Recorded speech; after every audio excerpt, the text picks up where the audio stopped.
Seorang kombatan kelompok kriminal bersenjata organisasi Papua Merdeka berinisial AS menyerahkan diri ke Markas Kodim 1709 Yawa pada Selasa 6 Mei 2025 kemarin. AS diduga merupakan kombatan OPM yang terlatih perang menghadapi prajurit TNI. Hal itu diperkuat dari senjata yang dibawanya saat menyerahkan diri. Dikutip dari Kompas.com, AS menyerahkan sepucuk senjata api jenis M1 karbin serta 45 butir peluru kaliber 30 berukuran 7,62 x 33. Senjata dan amunisi ini diserahkan oleh AS dan diterima langsung oleh Dandim 1709 Yawa Letkol Infantri Baskoro Wijaya Atmanto.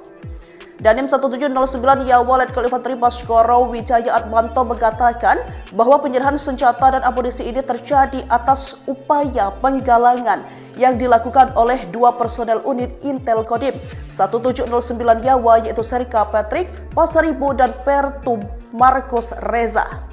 Dandim mengatakan bahwa kedua prajurit TNI tersebut telah menyampangi dan berhasil mengajak AS yang dahulunya merupakan salah satu simpatisan TPNPB OPM wilayah Yapen Barat mau menyerahkan senpi dan amunisi yang ia miliki.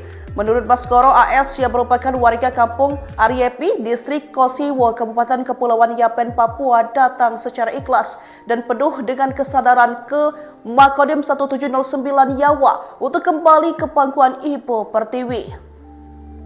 Tak hanya senjata dan amunisi, AS juga menyerahkan satu buah bendera bintang kejora OPM dan sebuah noken berlogo bintang kejora. Baskoro mengatakan pihaknya memberikan apresiasi karena kembalinya salah seorang simpatisan TPNPB OPM ke NKRI.